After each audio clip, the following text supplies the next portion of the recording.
तो बिल्कुल इस वक्त हमारे साथ में आचार्य राज मिश्रा हिंदू धर्मगुरु जुड़ चुके हैं। राज मिश्रा जी, जिस तरीके की तस्वीरें हम देख रहे हैं कि यहाँ सीधे तौर पर प्रदीप मिश्रा नाक रगड़कर माफी मांग रहे हैं, यानी कि जो विवाद उनके खिलाफ में खड़ा हुआ था, ये कहा जा सकता है कि माफी मांग पर उस पर पूर्ण विराम लगा दिया है।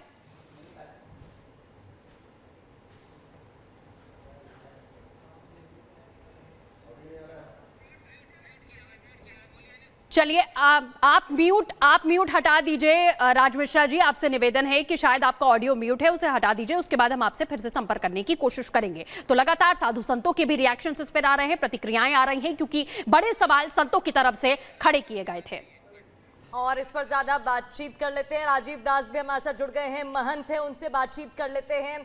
यहाँ पर देखिए, जब पूरा मामला सामने आया था तो कुल मिलाकर एक बात कही जा रही थी कि जो राधा रानी के भक्त हैं उनकी भावनाओं को ठेस पहुंची है। और इसके बाद हम वो तस्वीरें भी दिखा रहे हैं जहां पर अब प्रदीप मिश्रा पहुंचे हैं और नाक रगड़कर माफी मांग रहे हैं। तो ये जो पूरा मामला देखने को मिला, अब वो सुलझ जाएगा, उसका अंत हो जाएगा, ये मान लिया जाए?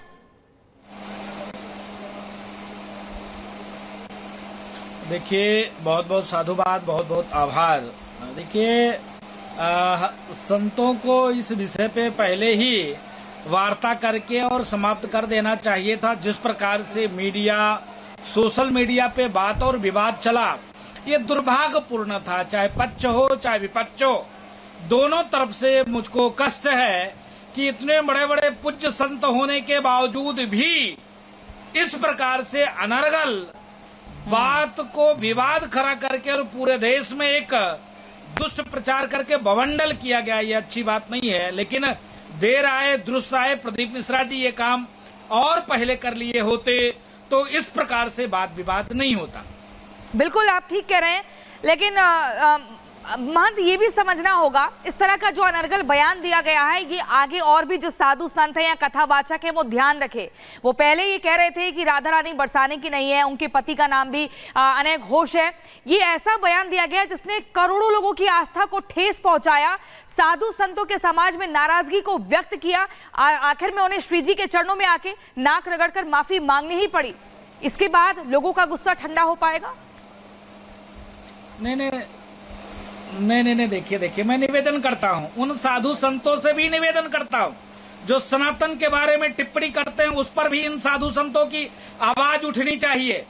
मैं उन साधु संतों के बारे में भी निवेदन करना चाहता हूँ जो साधु संत आज प्रदीप मिश्रा पर इतना तेजी से अटैक करके और इस प्रकार से कि नहीं नाक रगड़े माफी मांगे।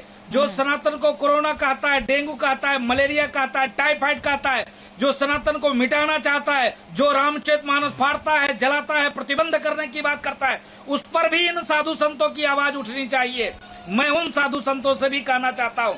रही प्रदीप मिश्रा जी की बात, तो प्रदीप मिश्रा जी को पहले ही माफी मांग लेना चाहिए। लेकिन एक चीज और भी मैं निवेदन करना चाहता हूँ, देश के जितने भी कथावाचक हैं उनसे विनम्र अपील है, विनम्र निवेदन है कि थोड़ा सा शास्त्र के बारे में अध्ययन करके और मनन करके बोला करें, जो मर्जी सो न बोलें, जिससे शास्त्र की अवहेलना होता है। ये निवेदन करता हूं।